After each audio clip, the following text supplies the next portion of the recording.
Hello दोस्तों, आज की कहानी है एक राजा की।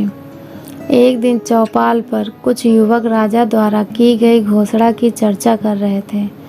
तेजी ने सुना राजा ने अपनी राजकुमारियों के लिए वर खोज रहे हैं, जिसके लिए स्वयंवर आयोजित होना है। स्वयंवर में भाग लेने के लिए कुछ शर्तें हैं। पहली शर्त के अनुसार 2 प्रश्न के उत्तर देने हैं।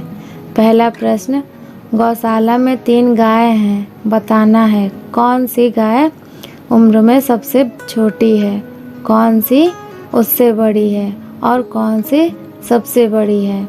दूसरी पहेली है, एक बंद खाली कमरे में कुछ सामान रखे बिना कैसे भरा जा सकता है।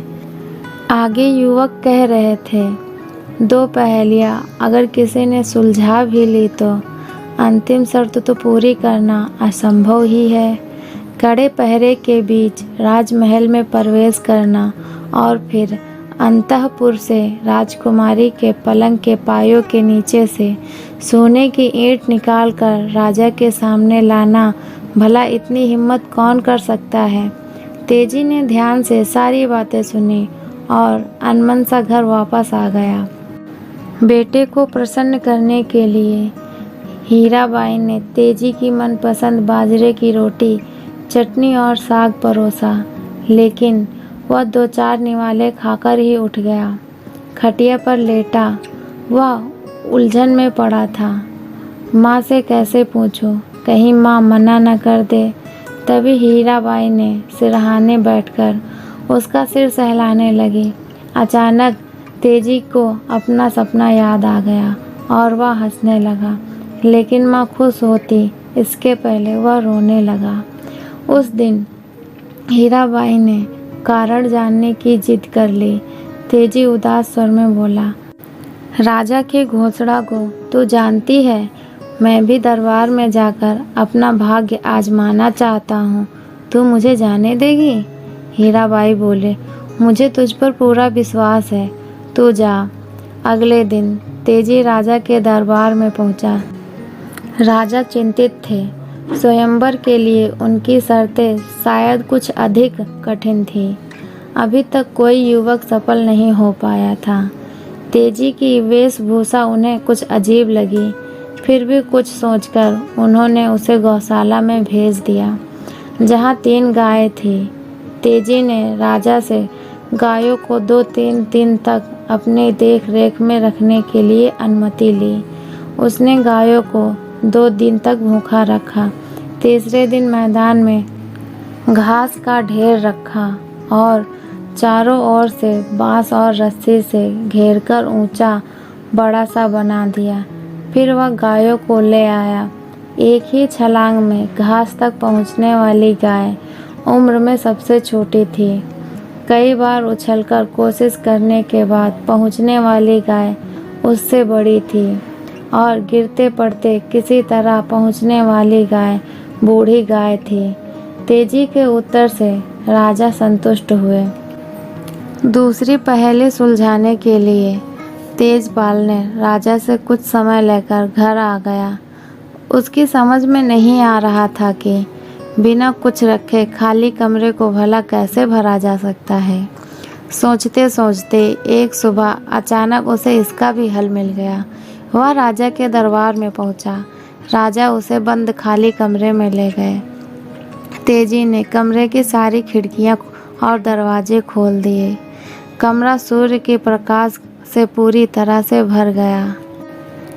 राजा तेजी की बुद्धिमानी से चकित थे। उन्होंने तीसरी शर्त पूरी करने के लिए कहा। कुछ दिनों की मोहलत लेकर वह घर लौट आया। माँ के साथ मिलकर तरकीबें सोचता रहा। हीराबाई अपने बेटे के लिए चिंतित हो रहे थे, लेकिन तेजी ने हार नहीं मानी। उसने वेश बदलकर राजमहल में आसपास कहीं से महल में प्रवेश करने के लिए संभावना ढूंढ ही रहा था और एक योजना बना डाली। तेजी ने महल के पास घुड़साले में घास ले जाने वाले घसियारों से दोस्ती कर ली। घसियारा अच्छा इंसान था। तेजी ने एक दिन उसे विश्वास में लेकर सारी बातें बताई और बोला, मुझे घास के गट्ठर में छिपाकर महल के पास पहुंचा दो। उसकी बात मानकर घसियारे ने उसे महल के परिसर तक पहुंचा दिया। वह घास के ढेर में छिपा रात होने की प्रतीक्षा करता रहा। अंधेरे में कोई आसानी से उसे देख न सके, इसीलिए उसने काले रंग की पोशाक पहन रखी थी। आधी रात को अंधेरे में छिपते छिपाते वह राजकुमारी के कमरे तक पहुंचा। राजकुमारी गहरी नींद में सो रही थी। पलंग के चारों पायों में सोने की ईंट अंधेरे में भी चमक रहे थे। उसने धीरे से राजकुमारी को जगाया। काली आकृति देखकर वह डर गई। तेजी ने कहा, मैं यमदूत हूँ, तुम्हें ले जाने आया हूँ। राजकुमारी डरते डरते बोली, मेरा विवाह होने वाला है, मैं जीना चाहती हूँ, मुझे छोड़ दो। तेजी ने कहा, मैं तुम्हें छोड़ दूँ तो यमराज दूसरे दूत को भेजेंगे, वह तुम्हें ले जाएगा। यदि तुम मरना नहीं चाहती हो तो सामने रखे संदूक में छिप जाओ, वह तुम्हें नहीं खोज पाएंगे। राजकुमारी के हामी भरते ही तेजपाल ने उसे संदूक में बैठाकर संदूक बंद कर दिया और सोने की ईंटें निकाल ली। संदूक में बैठी राजकुमारी की नींद अब पूरी तरह से खुल चुकी थी। वह बहुत डरी हुई थी। सोच रहे थे, चिल्लाकर सिपाहियों को बुला लूं या संदूक जोर जोर से पीटूं। तभी मन में बिजली सा एक विचार कौंधा, कहीं यह वही युवक तो नहीं जिसकी बुद्धिमानी की पिताजी प्रशंसा कर रहे थे। इसने 2 शर्तें तो पूरी कर ली हैं और शायद तीसरी शर्त पूरी करने आया है। अपने को यमराज बताकर इसने तो मुझे डरा ही दिया था। यह तो मेरा होने वाला पति है। राजकुमारी ने सांस रोककर चुपचाप बैठी रही। सोचने लगी, असली बहादुरी, हिम्मत और बुद्धिमानी की परख तब तो होगी जब यह ईंट लेकर सुरक्षित महल से निकल जाएगा। देखूं क्या करता है। अब तेजपाल दबे पांव राजा के कमरे में पहुंचा। सिरहाने राजा की पोशाक रखी थी। उसने उसे पहन लिया और बाहर निकला। अंधेरे में पहरेदारों ने राजा समझकर आंखें झुकाकर सलाम किया। राजकुमारी ने सुना, तेजी ने पहरेदारों को आज्ञा दे रहा था, कोचवान से गाड़ी निकलवाकर राजकुमारी के कमरे का संदूक रखवा दो, मुझे अभी अभी प्रस्थान करना है।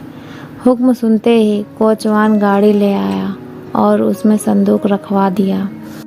राजा का वेश धारण करके तेजपाल राजमहल से दूर निकल आया और अपने घर से कुछ दूरी पर उसने गाड़ी रुकवाई, संदूक उतरवाया और कोचवान को लौट जाने की आज्ञा दी। उसके चले जाने के बाद उसने राजकुमारी को संदूक से बाहर निकाला और बोला, डरो मत, मैं तुम्हें तुम्हारे पिता के पास पहुंचा दूंगा। राजा की शर्त ही ऐसी थी कि उसे पूरी करने के लिए मुझे ये सब करना पड़ा। अब मुझे डर है कि कहीं तुम्हें यहाँ लाने के अपराध में राजा मुझे दंडित ना कर दें। राजकुमारी तो सब कुछ समझ चुकी थी। हंसते हुए बोली, पिताजी से मैं तुम्हारे लिए क्षमा मांग लूँगी। तेजी राजकुमारी को लेकर घर आया। दोनों को देखकर हीराबाई ने ढेरों सवाल पूछ डाले, लेकिन तेजी ने कहा, थोड़ा धैर्य रखो, सब कुछ बता दूंगा। तभी अचानक उसे अपना सपना याद आ गया। वह हंसने लगा, लेकिन यह क्या? अगले ही पल उसकी आंखों में आंसू भर आए। राजकुमारी ने कारण पूछा, लेकिन तेजी क्या बताता। उधर सुबह होते ही राजमहल में राजकुमारी को नहीं देखने से कोहराम मच गया। सभी परेशान थे। अचानक राजा की नज़र पलंग के पायों पर पड़ी और वे सब कुछ समझ गए। उन्होंने पहरेदारों को तेजी के घर भेजा। पहरेदार दोनों को लेकर राजमहल में आए। तेजपाल ने हाथ जोड़कर क्षमा मांगते हुए सोने की चारों ईंटें राजा के सामने रख दी। राजा ने उसी समय निश्चय कर लिया कि तेजी ही उसकी राजकुमारी के लिए योग्य वर है। निर्धनता कोई दुर्गुण नहीं। तेजी ने अपनी हिम्मत, बहादुरी, बुद्धिमानी और शराफत से स्वयं को असाधारण सिद्ध कर दिया था। राजा ने बड़ी धूमधाम से राजकुमारी का विवाह तेजपाल के साथ करा दिया। अब तेजी अपने हंसने रोने का रहस्य सबको बता सकता था। उसका सपना सच हो चुका था और अब केवल हंसने का कारण था, रोने की कोई वजह नहीं थी। अगर मेरी ये कहानी आपको अच्छी लगी है तो प्लीज़ वीडियो को लाइक करें, शेयर करें और हमारे चैनल को सब्सक्राइब करें। हमारी ये कहानी आपको कैसी लगी कमेंट बॉक्स में लिखकर ज़रूर बताएं। धन्यवाद।